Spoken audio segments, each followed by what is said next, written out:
안녕하세요. 잡시광입니다. 미국의 대선을 앞두고 미국과 중국의 갈등이 최고조에 달하는 가운데 화웨이는 점점 궁지에 몰리고 있습니다. 그러는 와중에 화웨이의 임원이 충격적인 폭로를 내놓아 논란이 증폭되고 있습니다. 신화닷컴에 따르면 지난 14일 베이징에서 열린 국제정보통신 박람회 연설에서 딩윈 화웨이 총재는 중국은 세계 최대 규모 5G망을 구축했지만 보급률, 비즈니스 모델 등 여러 면에서 갈 길이 멀다고 지적했습니다.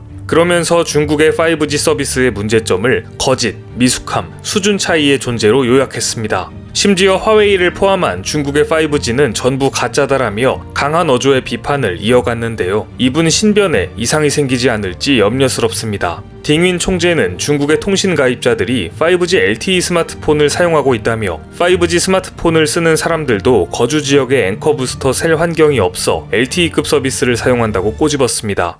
앵커 부스터 셀은 5G급 서비스를 이용하도록 하는 기술입니다. 한국에서는 2015년 SKT가 첫 선을 보인 바 있습니다. 화웨이도 관련 기술을 개발했지만 보급률은 심각할 정도로 낮은 수준으로 알려져 있습니다.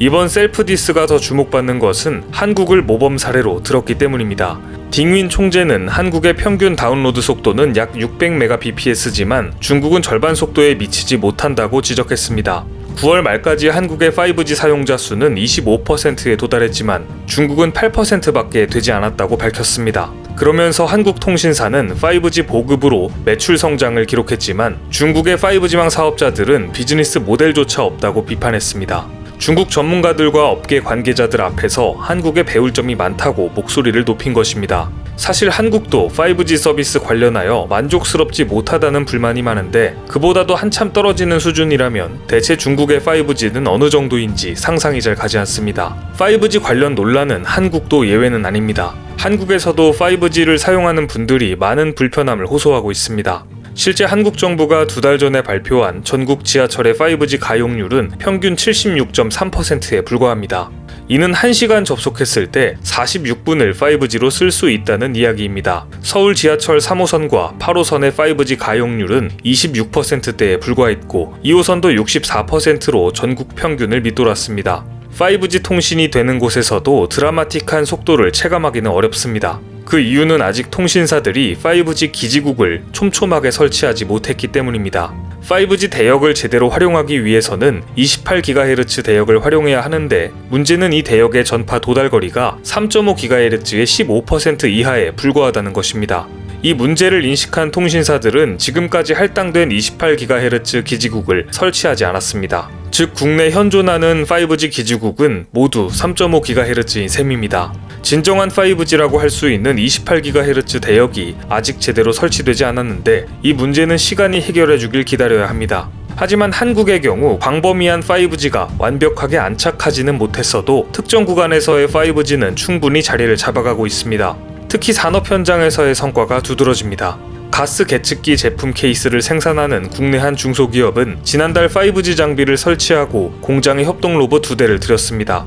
5G 망을 이용해 수십 메가bps급 데이터 전송 속도가 구현되자 로봇을 활용한 스마트 팩토리 구축이 가능해진 것인데요. 그 결과는 놀라웠습니다. 직원 1명이 18시간 이상 작업하는 도장 작업 시간이 4시간 반으로 단축됐고 모바일에서 실시간 생산 모니터링이 가능해지면서 불량률도 개선됐습니다. 5G가 아직 생활 공간까지 깊숙하게 파고들지 못하고 있지만 산업 현장 속에서는 빠른 속도로 확산되고 있는 모습입니다.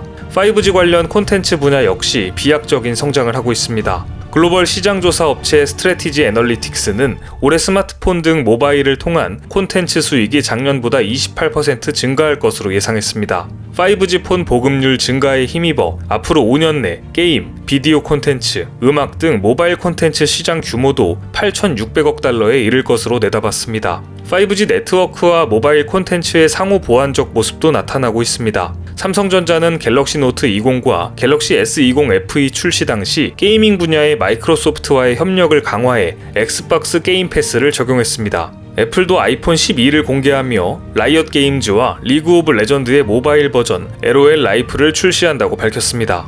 5G 관련 산업에서 한국 기업들은 분명 선제적인 움직임을 보이고 있습니다. 그러는 와중에 미국에서 또다시 화웨이에 절망을 주는 소식이 들려왔습니다. 지금까지 미국은 화웨이에 반도체 공급을 끊기도 하고 거래 제한도 두는 등 많은 압박을 줘왔는데요. 이번에는 아예 현금 지원을 내세웠습니다. 화웨이의 5G 통신 장비 경쟁사인 삼성전자에게는 좋은 소식일 수밖에 없습니다. 월스트리트 저널에 따르면 최근 미국 정부는 아프리카 같은 개발도상국에 중국 기업의 통신 장비를 쓰지 않으면 대출 지원을 해주겠다고 밝혔습니다. 미 국제개발처 보니 글릭 차장은 화웨이와 ZTE 통신 장비를 쓰는 것은 나쁜 생각이라는 점을 전할 것이며 중국 대신 민주국가 기업들이 만든 하드웨어를 구입하면 수십억 달러의 자금 조달을 제공할 준비가 됐다고 언급했습니다. 이는 막대한 자금을 바탕으로 중국과 밀접한 관계에 있는 국가에 균열을 내겠다는 미국의 전략으로, 바꿔 말하면 중국 장비 대신 삼성전자 장비를 사용하면 5G 망 구축 자금을 지원하겠다는 의미입니다. 조만간 미 국제개발처는 개발도상국의 직원들을 파견해 현지 정치인 관료들과 면담을 갖고 이 같은 내용을 전달할 예정입니다. 중국은 그동안 막대한 돈을 쏟아부어 아프리카 등 개발도상국에 투자를 진행하고 좋은 관계를 맺었습니다. 5G 망 구축에 있어서도 중국 장비를 사용하는 조건으로 자금 지원 혜택을 내건 것으로 알려졌습니다. 실제 시장조사 업체 델오로에 따르면 아프리카와 중동 통신 장비 시장에서 중국의 화웨이와 ZTE 점유율은 50에서 60%에 달합니다. 그런데 미국이 현금까지 살포하면서 중국의 이 같은 노력을 물거품으로 만들기 위해 나선 것입니다. 그리고 이 과정에서 삼성전자의 5G 장비가 현금 지원의 수혜를 입을 것으로 보입니다. 미국의 다양한 압박 앞에 최악의 위기를 맞은 화웨이는 중저가 스마트폰 시장에서도 발을 빼려는 움직임을 보이고 있습니다. 14일 로이터 통신은 화웨이가 중저가 스마트폰 브랜드인 아너를 중국 업체에 매각하는 방안을 추진하고 있다고 보도했습니다. 매각 가격은 250억 위안이며 아너의 유통사인 디지털 차이나 그룹이나 샤오미 등이 인수 후보로 거론되고 있습니다. 미 제재로 반도체 수급이 어려워지면서 울며 겨자 먹기로 어쩔 수 없는 선택을 한 것인데요. 프리미엄 제품에만 집중하면서 미국의 제재로부터 버틸 시간을 벌겠다는 의도입니다. 스마트폰 사업에서 삼성전자와 세계 1, 2위를 다투던 경쟁도 사실상 포기한 것으로 보입니다. 중국의 스마트폰은 사실상 중저가형이 주력인데 화웨이가 중저가형 스마트폰에서 발을 빼기 시작했다는 것은 미국의 제재가 얼마나 치명적으로 다가오는지 알 수 있는 대목입니다. 그런데 미국, 중국, 한국이 경쟁하는 5G 시장에서 유독 조용한 나라가 있습니다. 바로 일본입니다. 일본은 애시당초 5G 관련 기술도 없기 때문에 관련 경쟁에 낄 능력조차 되지 않습니다. 그런데 최근 일본이 깜짝 발표를 합니다. 요미우리 신문은 16일 일본 정부가 미국 측의 클린 네트워크 구상에 참여가 어렵다며 계획이 수정되면 재검토하겠다는 입장을 전달했다고 보도했습니다. 화웨이 제재에 불참하겠다는 발표를 한 것과 다름없는 셈입니다. 이 같은 결정의 가장 큰 이유로는 중국을 자극하지 않기 위한 선택으로 보입니다. 하지만 이것은 역으로 이야기하면 미국을 자극하는 결정입니다. 분명한 일본 측의 악수로 보이는데요. 최근 일본은 미국과 방위비 협상까지 시작했기 때문입니다.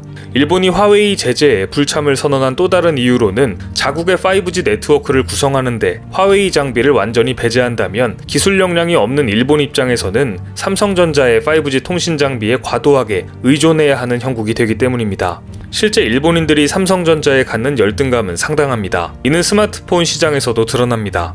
일본에선 글로벌 1위인 삼성전자를 비롯해 한국 제품에 대해 선호도가 매우 낮습니다. 스마트폰에도 삼성의 로고 대신 브랜드명 갤럭시를 넣고 있는 실정입니다. 실제 일본판 삼성 갤럭시 스마트폰에는 삼성 로고가 없는데요. 갤럭시 S6부터 일본판 제품에서 로고가 사라졌습니다. 이러한 이유로 한국 기업의 과한 의존을 피하기 위해 일본은 클린 네트워크 참여를 보류하는 악수를 둔 것으로 보입니다. 5G를 둘러싼 한국과 미국, 중국, 그리고 일본의 관계가 미국 대선과 맞물리면서 더욱 복잡해지는 가운데 기술력의 반사 이익까지 맞게 된 삼성전자가 전세계 5G 장비 시장에서 어떤 성과를 거둘지 관심 있게 지켜봐야 할 것 같습니다. 오늘 준비한 소식은 여기까지입니다. 댓글을 통한 여러분들의 많은 의견 기다리겠습니다. 많은 분들의 생각이 모였을 때 진정 가치 있는 지식이 완성될 것입니다. 시청해주셔서 감사합니다.